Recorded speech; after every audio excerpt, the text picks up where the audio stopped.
Hello বন্ধুরা, তো তোমরা দেখতেই পাচ্ছ এখানে বেগুন ভাজা হচ্ছে। তো এবার তোমরা জিজ্ঞাসা করতে চলেছো বেগুন আমরা কেন ভাজছি। আসলে এটা আমরা একটা ভোগেই রান্না করে নিচ্ছিলাম। আমাদের বাড়িতে রাধাকৃষ্ণ আছে, তো রাধাকৃষ্ণর জন্য আমরা একটা পূর্ণিমার দিন ভোগ প্রস্তুতির আয়োজন করেছিলাম। তো সেই ভোগ প্রস্তুতির কিছু রান্নার মুহূর্ত তোমাদের সাথে আমরা শেয়ার করে নিচ্ছি।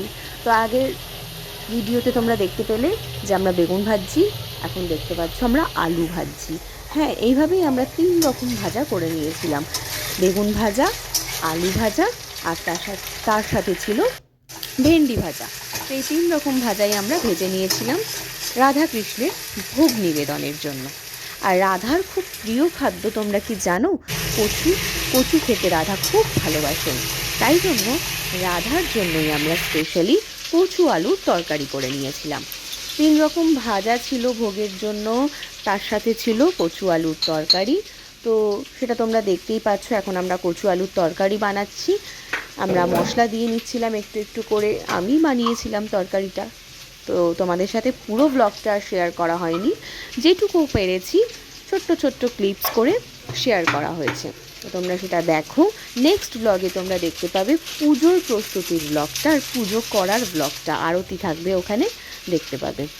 তো এখন রান্নার প্রস্তুতির যে ব্লগটা, ভোগ রান্না, সেটা তোমরা দেখো আর এনজয় করো। অবশ্যই কিন্তু কমেন্ট করে জানাবে কেমন লাগলো তোমাদের এই ব্লগ। তো দেখতেই পাচ্ছ আমরা এখন কচু আলু কষা রান্না করে নিচ্ছিলাম। তারপরে কচু আলু কষাটা করতে করতে আমরা পায়েস রান্না করার প্রস্তুতি শুরু করব। পায়েস তো একটু দিতে হয়, তাই জন্য এটা পায়েস করার জন্য আমরা দুধ জাল দিয়ে নিচ্ছিলাম। দেখতেই পাচ্ছ বেশি কিছু করিনি বন্ধুরা। 3 রকম ভাজা ছিল, কচু আলুর তরকারি ছিল, পায়েস ছিল, আর খিচুড়িটা তো মাস্ট। মানে খিচুড়ি ছাড়া কি করে চলবে বলো?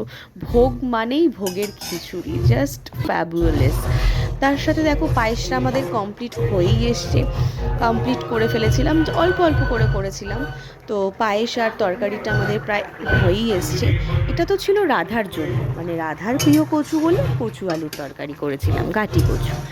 এইবারে তোমরা দেখতে পারবে এরপরে আরেকটা তরকারি করব, সেটা হচ্ছে কৃষ্ণের জন্য। মানে দুজনেই দুটো খাবে তা সত্ত্বেও আর কি, দুজনের জন্য দুটো দুটো। কৃষ্ণের জন্য আবার আরেকটা তরকারি করে নিচ্ছিলাম, সেটা হচ্ছে সয়াবিন। দেখতেই পাচ্ছ সয়াবিন ফুটছিল।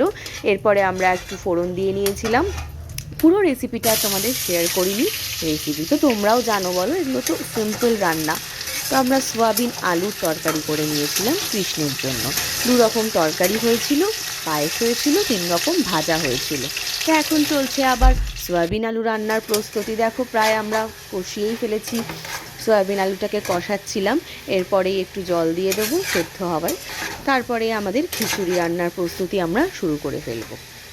তো দেখো আমাদের প্রায় রান্না শেষ। এবার শেষ পর্বে আমরা খিচুড়ি রান্না করছি। আর হ্যাঁ বন্ধুরা, আমরা কিন্তু মুগের ডাল দিয়ে খিচুড়ি খাই না, আমরা কি খাই? মটর ডাল দিয়ে।